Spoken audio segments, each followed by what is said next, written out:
Hello, कैसे हो आप सभी? मैं डॉक्टर सौरभ सिंह आप सभी का स्वागत करता हूँ आपके अपने क्लास में।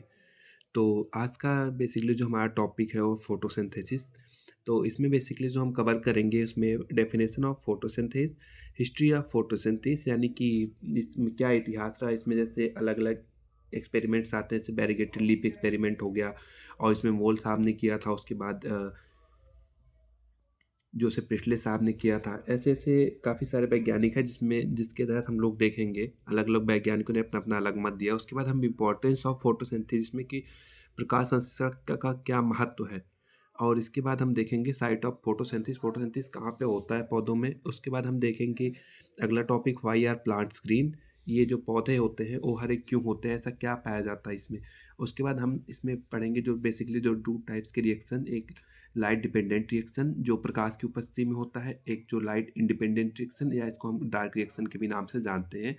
And then factor affecting photosynthesis, क्या कौन कौन से फैक्टर्स हैं जो बेसिकली फोटोसिंथेसिस यानी कि प्रकाश संश्लेषण की क्रिया को अफेक्ट करते हैं। उसके बाद हम देखेंगे जो आर्टिफिशियल फोटोसिंथेसिस कैसे दिया जाता है, आजकल पौधों को लैब में कैसे तैयार किया जाता है अलग अलग, जैसे आप लोगों ने सब्जी वगैरह देखा होगा। तो बेसिकली उसमें आर्टिफिशियल फोटोसिंथेसिस जिसको रेड और ब्लू लाइट मिला के वायलेट लाइट के रूप में दिया जाता है। और last one is conclusion and one is reference. तो बेसिकली हम जो इसमें फर्स्ट ऑफ ऑल शुरू करते हैं इसमें डेफिनेशन ऑफ फोटोसिंथेसिस। तो फोटोसिंथेसिस है क्या? It is the process by which autotrophic organisms use light energy to make sugar and oxygen gas from carbon dioxide and water. Basically इसमें क्या होता है, सबसे first of all photosynthesis, photo photo मतलब sun and synthesis मतलब to make, यानी कि प्रकाश की उपस्थिति में पौधों द्वारा खाना बनाया जाता है। तो इसमें CO2, carbon dioxide and plus H2O जो दोनों इनऑर्गेनिक हैं उसको ऑर्गेनिक रूप में कन्वर्ट किया जाता है C6H12O6 यानी कि ग्लूकोज और ऑक्सीजन O2। तो इसमें बेसिकली किसके द्वारा कन्वर्ट होता है? सब फर्स्ट ऑफ ऑल इसमें सनलाइट और जो पिगमेंट हमारा वो क्लोरोफिल वर्क करता है। तो इसमें क्लोरोफिल और सनलाइट के पिगमेंट के उपस्थिति में CO2 प्लस H2O को कन्वर्ट किया जाता है ग्लूकोज, जो बाद में पौधों द्वारा विभिन्न भाग स्टोर किया जाता है और इसमें ऑक्सीजन जो है एज ए निकलती है। तो it occurs in plants, algae and some prokaryotes. Anabolic small molecules combined ये इंडो इंडरगोनिक यानी कि एनर्जी स्टोर होती है इसमें and storage at the carbohydrate in their bodies. Then importance, what is the importance of photosynthesis and sun energy, harness the sun energy into utilize forms of energy on earth, a process that most biological organisms and are unable to perform. ATP used to power these process converts light into chemical energy in the form of glucose. तो इसमें मैंने अभी जो बताया आपको, carbon dioxide plus जो water है वो सनलाइट की उपस्थिति में और जो क्लोरोफिल पिगमेंट है उसकी उपस्थिति में ये क्या पौधा क्या करता है, ग्लूकोज का निर्माण करता है और साथ में ऑक्सीजन निकलती है। Then the process of cellular respiration converts energy in glucose to energy in the form of ATP, which is used to power biological process. What is the importance of photosynthesis? Photosynthesis importance क्या है इसका, जैसे overall क्या कर रही है, वातावरण से जो CO2 है, वातावरण जो कार्बन डाइऑक्साइड है वो प्लांट एब्जॉर्ब कर रहा है और ये एक सभी जितने भी लिविंग बींग्स हैं उसके लिए क्या कर रहा है, ऑक्सीजन प्रदान कर रहा है। तो मेनली जो ओवरऑल फोटोसिंथेसिस क्रिया में यही होता है, पौधा अपना खाना भी बनाता है और जो वातावरण की कार्बन डाइऑक्साइड है उसको एब्जॉर्ब करता है। तो इसमें देख लेते हैं, carbon converts carbon dioxide to oxygen during photosynthesis. Carbon dioxide leaves the atmosphere and then enters the plant and leaves as oxygen, a process which is ecologically and environmentally important in nature. भाई ये तो बहुत अच्छी बात है, वातावरण के CO2 की जो कि हार्मफुल गैस है उसको एब्जॉर्ब कर रहा है और ऑक्सीजन निकाल रहा है, तो ये तो बहुत अच्छी बात है भाई। इम्पोर्टेंस ऑफ फोटोसिंथेसिस, इसमें अलग अगला point, photosynthesis and is side product, solar energy transformed by photosynthesis is the source of countless vegetable, animals and organic side products. Wood is a very important material used as fuel and in many fields including constructions. Paper, cotton and other natural fibers consist of cellulose produced almost entirely by photosynthesized plants. Wool depends on the energy sheep obtained from grasses and photosynthesis. अब इसमें जो हम लोग अगला topic देखते हैं, इसमें history of photosynthesis. History of photosynthesis में इसमें अलग-अलग साइंटिस्टों ने अपना अलग-अलग मत दिया है। सबसे पहले इसमें हम लोग जैसे फर्स्ट ऑफ ऑल देखते हैं variegated leaf experiment, then Mohl साहब ने दिया half leaf experiment, then Joseph Priestley साहब ने दिया था bell jar experiment, and John Ingenhousz साहब ने दिया bell jar experiment, and then Engelmann experiment. इन्होंने भी अपना मत दिया, एंड देन वांसैक। तो फर्स्ट ऑफ ऑल हम देखते हैं वेरीगेटेड लीफ एक्सपेरिमेंट। अब इसमें बैरिकेटेड लीफ एक्सपेरिमेंट में हम क्या देखते हैं, जैसे एक लीफ है उसको हमने बीच में बैरिकेड कर दिया, यानी कि उसको बीच में हमने बंद कर दिया, ढक दिया, मतलब उस पर हमने कुछ ऐसा कर दिया जिससे मतलब इस पत्ती पर प्रकाश नहीं पड़ रहा। तो अगर जैसे आपने पत्ती है, आपने आधी पत्ती को ढक दिया आपने, और आधी पत्ती पे प्रकाश पड़ रहा है, तो पत्ती जिस पर प्रकाश नहीं पड़ रहा है वहाँ पे कोई भी फोटोसिंथेसिस का फॉर्मेशन नहीं होगा, ना ही वहाँ ग्लूकोज का फॉर्मेशन होगा। ग्लूकोज का फॉर्मेशन नहीं होगा तो स्टार्च के रूप में स्टोर भी नहीं होगा, तो स्टार्च स्टोर है निगेटिव आएगा। और जहाँ पे पत्ती ओपन है तो वहाँ पे पत्ती में क्या होगा, पत्ती वहाँ पे लाइट पड़ रही होगी तो वहाँ फोटोसिंथेसिस फॉर्मेशन होगा, वहाँ ग्लूकोज का भी फॉर्म होगा, वहाँ पे ग्लूकोज जो है स्टार्च के रूप में स्टोर भी हो जाएगा, तो इसमें स्टार्च टेस्ट जो है पॉजिटिव आएगा। तो इसका क्या मतलब निष्कर्ष निकला कि लाइट जो है एक इम्पॉर्टेंट रोल प्ले करती है फोटोसिंथेसिस की क्रिया में। देन इसमें जो नेक्स्ट आता है मोल साहब का एक्सपेरिमेंट है, मोल्स हाफ लीफ एक्सपेरिमेंट। जैसे मोल साहब ने क्या किया कि एक पौधे की पत्ती को आधा, क्या हम कह सकते हैं कि आधा उन्होंने जार के अंदर ढक दिया और आधा ओपन है। तो तो इस जो जार के अंदर ढक दिया है उसमें अंदर में सॉफ्ट कॉटन है जिसमें पोटेशियम हाइड्रोक्साइड है, जो कि जो कि CO2 को एब्जॉर्ब कर लेता है। तो अगर CO2 को एब्जॉर्ब कर लेगा तो वहाँ पे फोटोसिंथेसिस की क्रिया नहीं होगी, और जो बाहर पत्ती थी यानी कि एटमॉस्फेयर में अगर CO2 अवेलेबल है तो वहाँ पे फोटोसिंथेसिस की क्रिया होगी। तो जो अंदर साइड जो आप जैसे देख रहे हैं इसमें जो जार साइड में है अंदर KOH रखा गया है, तो ये KOH ने पोटेशियम हाइड्रोक्साइड ने CO2 को पूरा एब्जॉर्ब कर लिया, इसलिए यहाँ पे फोटोसिंथेसिस की क्रिया नहीं हुई। और फोटोसिंथेसिस की क्रिया नहीं हुई तो ग्लूकोज नहीं बना तो स्टार्च के फॉर्म में एब्जॉर्ब नहीं हुआ। बट जो पत्ती ओपन है वहाँ पे क्या हुआ, वहाँ पे ग्लूकोज का फॉर्मेशन भी हुआ, स्टार्च के रूप में एब्जॉर्ब स्टोर भी हो गया। तो इसमें क्या है फोटोसिंथेसिस इसमें क्या हुआ कि इसमें CO2 जो है एक एसेंशियल है फोटोसिंथेसिस के लिए। Without CO2 photosynthesis activity can not be performed in the plants. अब हम अगला इसमें एक्सपेरिमेंट देखते हैं जोसेफ प्रिस्टले साहब का। जोसेफ प्रिस्टले साहब जो कि ऑक्सीजन के भी डिस्कवरर रहे हैं। तो इसमें फोटोसिंथेसिस में इन्होंने ये बताया कि इसमें ऑक्सीजन जो है ऑक्सीजन निकलती है, इन्होंने ये बताया। तो इसमें इन्होंने बेलजार एक्सपेरिमेंट किया। इन्होंने सबसे पहले एक जार ले लिया, उसमें फर्स्ट ऑफ ऑल एक मोमबत्ती रख दी जो कि थोड़ी देर बाद बंद हो गई। देन इन्होंने एक जार में क्या रखा, अगली बार उसमें चूहा रखा, एक चूहा ही, हाँ चूहा जैसे ही चूहा रखा। उसके बाद क्या हुआ, चूहा भी थोड़ी देर बाद सफोकेट करने लगा, उसको एक टाइम के बाद हमें बाहर निकलना पड़ा वरना सफोकेट कर रहा था। देन हमने जो अगले नेक्स्ट उसमें क्या रखा कि हमने एक एक्सपेरिमेंट में अगले उसमें जार में उन्होंने रखा कि मोमबत्ती रखी, चूहा भी रखा, साथ में एक मिंट प्लांट का रख दिया। मिंट प्लांट जो कि एक आसानी से मिलने वाला पौधा और जो कि बेल जार में एक आसानी से आ जाता था, इसलिए उसने मिंट का प्लांट रख दिया। अब मिंट प्लांट इन्होंने रख दिया। अब इसमें क्या हो गया, अब इसमें इन्होंने देखा कि इसमें चूहा भी सफोकेट नहीं कर रहा है, मोमबत्ती भी जल रही है और ऑल ओवर जो है एक्टिविटी परफॉर्म कर रही है एज यूजुअल जैसा वो चाह रहे हैं। तो इसका इन्होंने क्या बताया कि पौधे से फोटोसिंथेसिस की क्रिया कर रहा है जिससे ऑक्सीजन निकल रही है। तो एज प्रिस्टले साहब डिस्कवरी ऑफ ऑक्सीजन रहे हैं।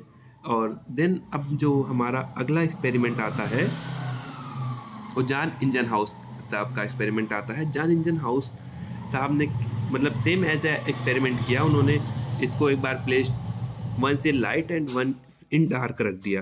तो अगर जब इन्होंने लाइट में डार्क में रखा तो वहाँ पे कोई फोटोसिंथेसिस की क्रिया नहीं हुई और ना ही ऑक्सीजन बनी वहाँ पे।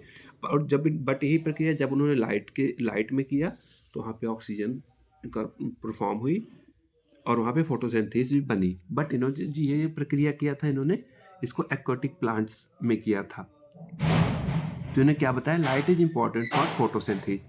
अच्छा, इसमें सबसे अच्छा एक्सपेरिमेंट आता है एंगलमैन्स एक्सपेरिमेंट, जो कि बहुत अच्छा एक्सपेरिमेंट है। इन्होंने प्रिज्म की हेल्प से एक्सपेरिमेंट किया, जिसमें प्रिज्म से एक लाइट पास कराई, वाइट लाइट। तो इसमें वाइट लाइट स्पेक्ट्रा जो है 7 अलग अलग रंगों में टूट गई, जिसको हम VIB, GY और बिग ब्योर के नाम से जानते हैं। तो अब लाइट पास की, उसके बाद इन्होंने यहाँ पे आगे जो है एल्गी को रख दिया। पर एल्गी में जो यहाँ पे जो एरोबिक बैक्टीरिया थे वो सबसे ज़्यादा रेड लाइट और ब्लू लाइट में जर्मिनेट किए। तो इससे क्या मतलब निकलता है, इससे होता है कि जो रेड और ब्लू लाइट है वहाँ पे जो इसका प्रभाव है फोटो इसका, इस लाइट की वेवलेंथ में, यानी कि जो 400 to 700 नैनोमीटर्स के अप्रॉक्स में एब्जॉर्ब होती है, और जिसमें मोस्टली जो है 660 से 700 नैनोमीटर्स में एब्जॉर्ब होती है। इसके तहत इस लाइट में ज़्यादा फोटोसिस एक्टिव होते हैं और इसमें ज़्यादा फोटोसिस की क्रिया अच्छी होती है। देन इसमें जो अगला एक्सपेरिमेंट है वान सैक साहब का है। वान साहब से हमने बताया glucose makes during photosynthesis and storage in the form of starch, and photosynthesis is the main site of the photo and chloroplast the main site of photosynthesis. इसमें जैसे आप लोग देख रहे होंगे, इसमें सैक लाइक स्ट्रक्चर है, इसमें थैलाकोइड मेम्ब्रेन है। और अब इसमें जो बेसिकली होता है, जो ग्रेना एंड स्ट्रोमा का प्ले रोल होता है। जैसे लाइट रिएक्शन जो होती है वो ग्रेना में होती है, जो एंड जो डार्क रिएक्शन होती है वो स्ट्रोमा में होती है। This site of photosynthesis occurs in chloroplast organelles in certain plants. All green plants have chloroplast and carry out photosynthesis. The leaves have the most chloroplast. The green color comes from chlorophyll in the chloroplast. The pigment absorb light energy.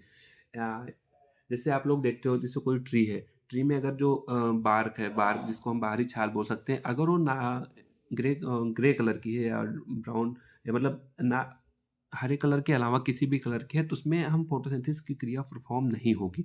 Photosynthesis के लिए first of all जो है उसका green होना ज़रूरी है। Green होगा, green part में फोटोसिंथेसिस पाई जाती है। अब जैसे इसमें दिखाया है साइट ऑफ फोटोसिंथेसिस में क्लोरोप्लास्ट कंटेंट्स क्या होता है, स्ट्रोमा। स्ट्रोमा अभी हमने बताया,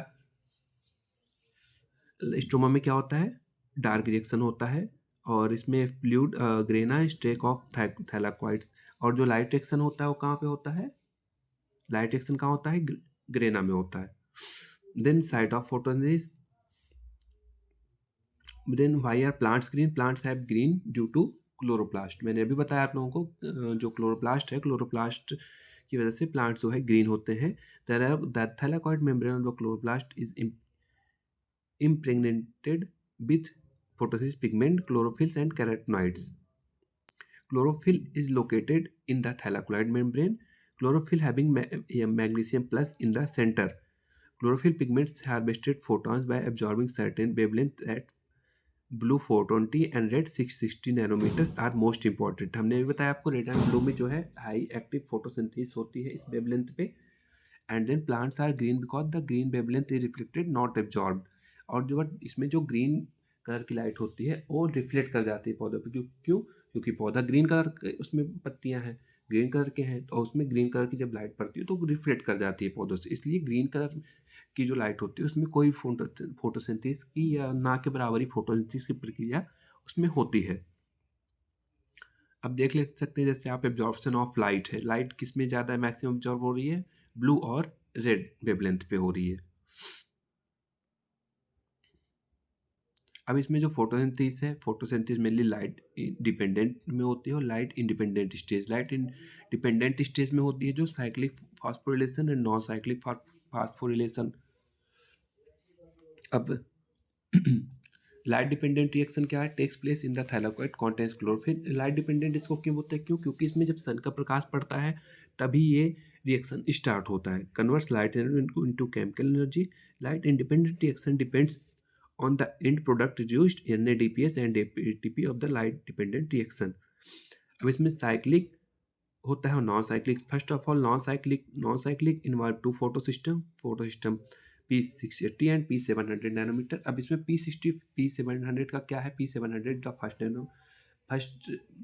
एंड P680 ना सेकंड। अब इसमें ऐसा कुछ नहीं है, जैसे P700 है तो उसकी डिस्कवरी पहले हुई, इसकी फोटो सिस्टम फर्स्ट, और P680 इसकी डिस्कवरी बाद में हुई, इसलिए इसको फोटो सिस्टम सेकंड के नाम से जानते हैं। The photosynthesis these photosystem contains chlorophyll A and chlorophyll B as well as accessory pigments. Flow of electron is non-cyclic, यानी कि इसमें जो एक बार इलेक्ट्रॉन्स निकल गया, जो स्प्लिटिंग ऑफ वाटर होता है उसमें से हाइड्रोजन जिसमें से एक इलेक्ट्रॉन निकलता है, इलेक्ट्रॉन जो है वो फ्लो बैक नहीं होता, यानी कि नॉन साइक्लिक है। इसमें इलेक्ट्रॉन एक बार चला गया तो वापस नहीं आता, फिर अगली अगेन जो स्प्लिटिंग ऑफ वाटर होगा तो उसमें इलेक्ट्रॉन आएगा। जैसे देख रहे हैं आप लोग H2O 2s plus 2 electrons plus oxygen, in product are reduced NADPH ATP and O2। अब इसमें आप लोग जैसे देख सकते हैं यहाँ पे नीचे H2O इसमें plus electron plus 2H plus O2, इसमें इसमें सनलाइट पड़ी, sunlight first of all 680 nanometer photo यानी कि फोटो सिस्टम सेकंड से यहाँ पे सनलाइट पड़ी, तो इसमें से क्या हुआ, इलेक्ट्रॉन स्प्लिट करेगा, वो इलेक्ट्रॉन स्प्लिट करेगा, ऊपर की तरफ जाएगा, देन यहाँ पे बीच में इलेक्ट्रॉन एक्सेप्टर रहेगा, इसमें साइट्रोक्रोम रहेगा, फेरेडॉक्सिन वगैरह पाए जाते हैं। यहाँ पे एटीपी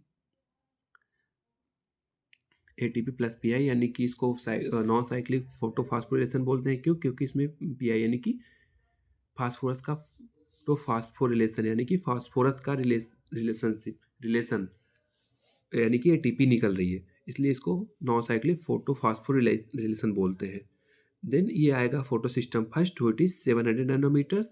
यहाँ से लाइट ऑब्जॉर्ब होगी, फिर यहाँ से इलेक्ट्रॉन निकलेगा, देन इलेक्ट्रॉन वापस नहीं आता, इसलिए इसको नॉन साइक्लिक बोलते हैं। यहाँ पे जो होगा NADPH एंड 2H प्लस बनेगा।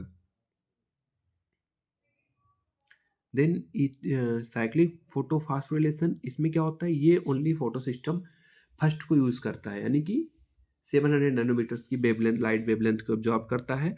इन प्रोडक्ट इसमें ATP बनेगा, ना कि NADPH नहीं बनेगा। और इसमें जो है इलेक्ट्रॉन जो है फ्लो बैक आएगा, वापस इलेक्ट्रॉन आएगा, वही इलेक्ट्रॉन जाएगा, फिर इलेक्ट्रॉन वही वापस आएगा। अब ये लाइट इसमें जैसे रिएक्शन आते हैं C3 साइकिल C4, इस तरह से लाइट इंडिपेंडेंट रिएक्शन होते हैं इसमें।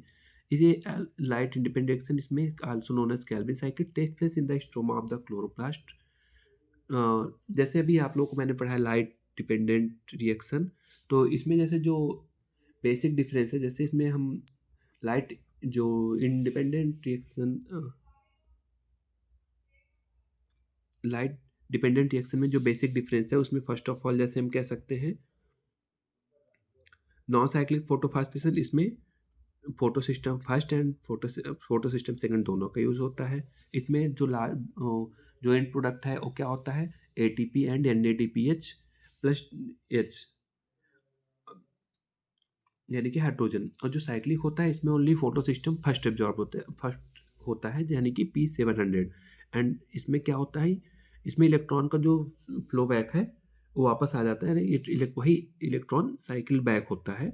और इसमें इसका जो लास्ट एंड प्रोडक्ट है वो ATP होता है।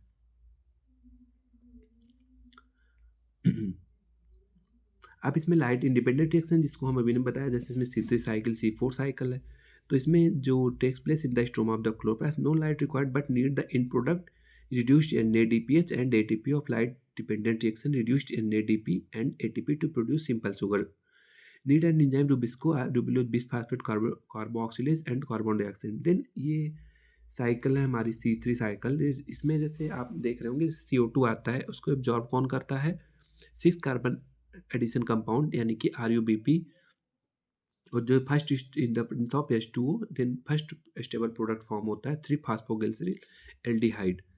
Then in triose phosphodehydrate enzyme mix के साथ मिलकर 3 फास्फोग्लिसरील एल्डिहाइड बना मिलता है, जो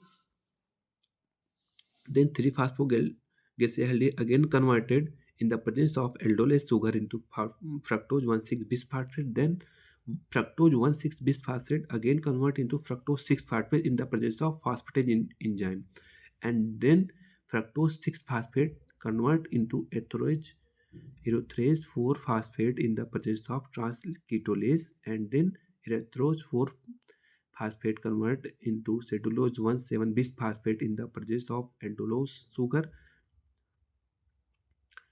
और then इधर 3-phosphoglyceride in the 3-phosphoglyceraldehyde convert into dihydroxyacetone phosphate in the presence of phosphotriose isomerase. Then pseudohaptolose 1,7-bisphosphate converted into pseudohaptolose 7-phosphate in the presence of phosphatase. Then pseudohaptolose converts in the ribose 5-phosphate in the presence of enzyme transketolase. Then ribulose bis 5-phosphate converts into ribulose 5-phosphate in the presence of phosphopentoisomerase, and then xylose 5-phosphate convert into ribulose 5-phosphate in the presence of phosphopentokinase epimerase, and then ribulose 5-phosphate convert into ribulose 1,5-bisphosphate in the presence of phosphopentokinase and ATP presence, then convert into 6 addition carbon addition compound in the presence of CO2. then यहाँ पे C3 cycle complete होती है। तो इसी के साथ ये class भी हम समाप्त करते हैं। तो आप लोगों से मिलेंगे अगली क्लास में। सभी को थैंक यू।